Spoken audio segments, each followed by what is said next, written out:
Hello everyone. Today we will be doing a dictation from Progressive Magazine, April. I will be dictating exercise 9 and 10. We will start our dictation in 10 seconds. 5 seconds to go. Start.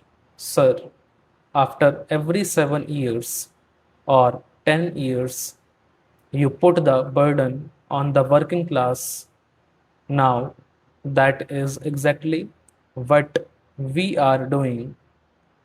To meet our deficit, we are borrowing money externally and internally, and internal borrowings will hit only the poor man. What do we do today? Today, we can raise funds. We issue the public sector bonds, the government bonds, the IDBI bonds, etc. Get subscribed immediately, but the interest and the repayment can only be at the cost of the common man. Now, another interesting point here is this: have we exhausted all the means? Suppose this is the problem. This is the expenditure of the country.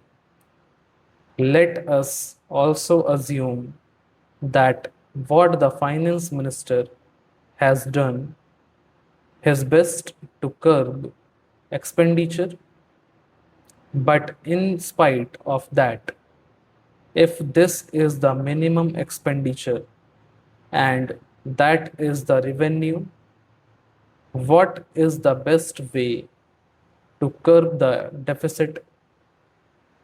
Sir, in the Western countries, in America, in England, and in West Europe, etc., the government expenditure goes up every year, and it will go up every year in every country because salaries and other expenses go up.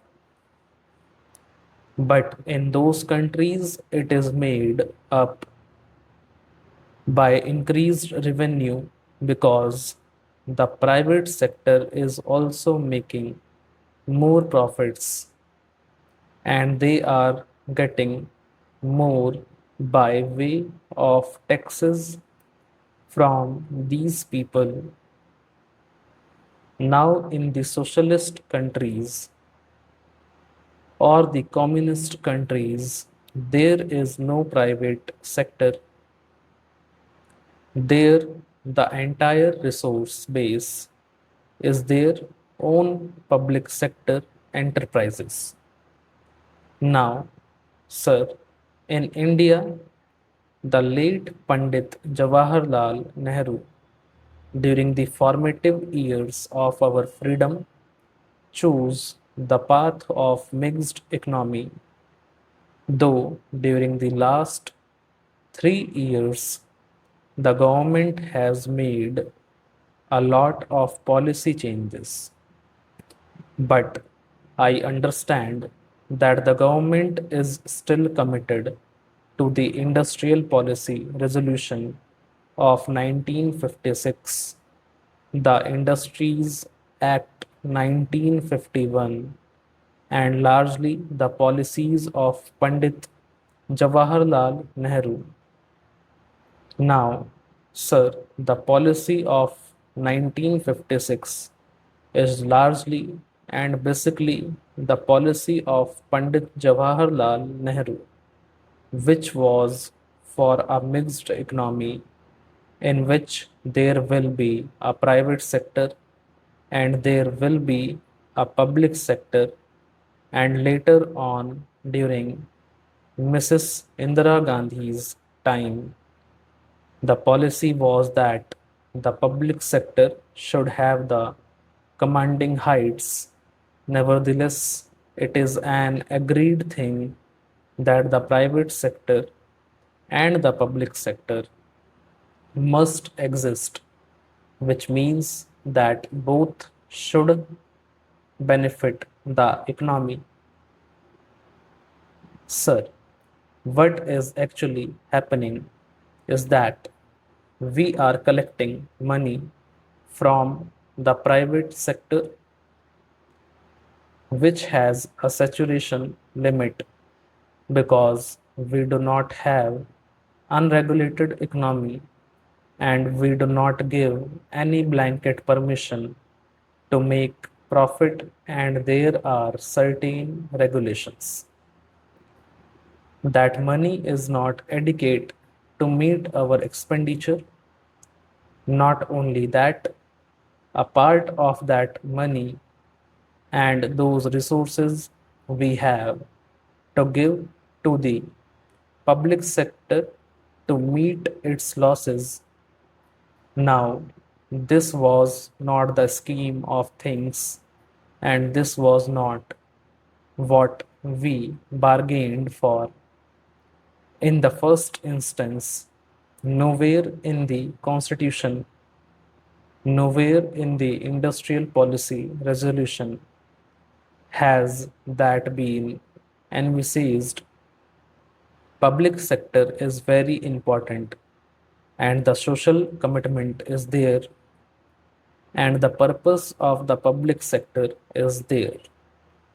Sir, I can understand that if you run schools or hospitals or medical centers, there can be a deficit, but nobody said that there should be deficits in a steel making unit or in a cloth making unit.